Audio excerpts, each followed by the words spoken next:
കോഴിക്കോട് കൊയിലാണ്ടി മണക്കുളങ്ങര ക്ഷേത്രത്തിൽ ആനയിടഞ്ഞ് 3 പേർ മരിച്ച സംഭവത്തിൽ ഇടപെട്ട് ഹൈക്കോടതി. ഗുരുവായൂർ ദേവസ്വം ഉദ്യോഗസ്ഥൻ ഹാജരാകണമെന്ന് ഹൈക്കോടതി നിർദ്ദേശം നൽകി. വനം വകുപ്പിനോടും വിശദീകരണം തേടിയിട്ടുണ്ട്. കൊച്ചിയിൽ നിന്ന് എസ് ശ്രീകാന്ത് വിവരങ്ങൾ നൽകും. Sreekanth, good evening. വലിയ നടുക്കത്തോടെ കേട്ട വാർത്തയാണ് ഇന്നലെ മണക്കുളങ്ങര ക്ഷേത്രത്തിൽ നിന്ന് വന്നത്. ഇത്തരത്തിൽ ഉത്സവം നടത്തിപ്പുമായി ബന്ധപ്പെട്ടും ആന എഴുന്നള്ളിപ്പുമായി ബന്ധപ്പെട്ടുമൊക്കെ ഹൈക്കോടതി കർശന നിർദ്ദേശങ്ങൾ പുറപ്പെടുവിക്കുന്നുണ്ട്. അങ്ങനെ നിർദ്ദേശങ്ങൾ കൂടുതൽ കർശനമാക്കുന്ന സമയത്ത്, മാർഗനിർദ്ദേശങ്ങൾ ഇറക്കുന്ന സമയത്താണ് ഇത്തരത്തിൽ വലിയൊരു അപകടം നടന്നിരിക്കുന്നത്. ഇനി ഹൈക്കോടതി എങ്ങനെയായിരിക്കും ഇതിൽ ഇടപെടുക? ആരോടൊക്കെ ഹാജരാകാനാണ് ഹൈക്കോടതി നിർദ്ദേശിച്ചിട്ടുള്ളത്? ശ്രീകാന്ത്.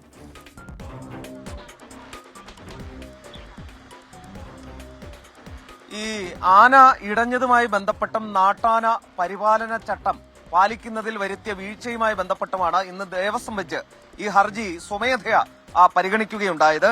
ഗുരുവായൂർ ദേവസ്വം ഉദ്യോഗസ്ഥൻ ഈ കേസുമായി ബന്ധപ്പെട്ട് നേരിട്ട് ഹാജരാകാനാണ് ഇപ്പോൾ നിർദ്ദേശം നൽകിയിട്ടുള്ളത്. Devaswom live stock deputy administrator നേരിട്ട് ഹാജരായി വിശദീകരണം നൽകണം. ആനയുടെ ഭക്ഷണം, യാത്ര, രജിസ്റ്റർ അടക്കമുള്ള രേഖകൾ ഹാജരാക്കണം എന്നാണ് പറഞ്ഞിട്ടുള്ളത്. ഗുരുവായൂർ ദേവസ്വത്തോടും വനം വകുപ്പിനോടും ഇപ്പോൾ കോടതി വിശദീകരണം തേടിയിട്ടുണ്ട്. എന്തിനാണ് ഇത്ര ദൂരത്തേക്ക് ആനയെ കൊണ്ടുപോയത് എന്ന് ഹൈക്കോടതി ചോദിക്കുന്നു.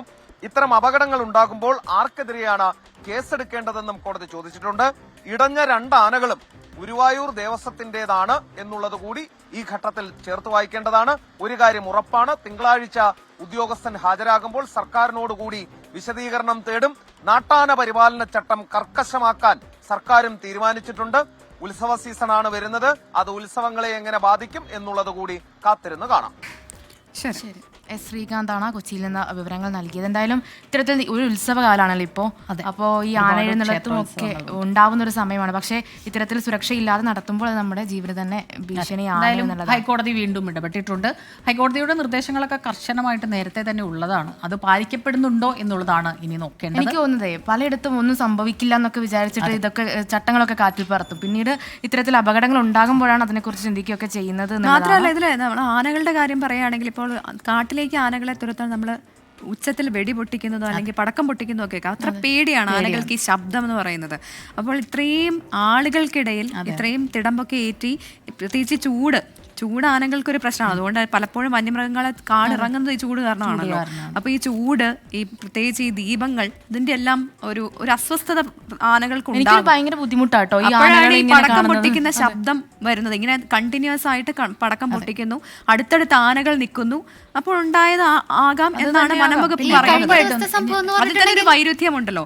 കാട്ടിലേക്ക് ആനയെ തുരത്താൻ പടക്കം പൊട്ടിക്കുന്നു, ചെറിയ പടക്കമൊന്നല്ല പൊട്ടിച്ചിട്ടുള്ളത്. അതിന്റെ ശബ്ദം കേട്ടിട്ട് അവിടെ അടുത്തുള്ള വീടുകളുടെ ഓട് വരെ ഇങ്ങനെ ഇളകി എന്നാണ് പറയുന്നത്. ഇത് എന്താണ്, ബോംബാണോ? എന്തായാലും പ്രേക്ഷകർക്കും അഭിപ്രായം പറയാം. ഇത്തരത്തിൽ ഈ ഉത്സവങ്ങളിൽ ആന എഴുന്നള്ളിപ്പിക്കുന്നതുമായി ബന്ധപ്പെട്ട കാര്യങ്ങളിലടക്കം എന്താണ് അഭിപ്രായം എന്നൊക്കെ പറയാം. നമ്മുടെ സമൂഹത്തെ ഒന്നാകെ ബാധിക്കുന്ന ഒരു പ്രശ്നമാണല്ലോ. കാരണം ഒരു വശത്ത് ആനപ്രേമികൾ, മറുവശത്ത് പൂരപ്രേമികൾ, നിയമങ്ങൾ മറുവശത്ത്. പക്ഷെ ഏറ്റവും പ്രധാനം ഇതൊന്നും അറിയാത്ത പാവം ജന്തുക്കൾ അതൊരു ഭാഗത്തുണ്ട്.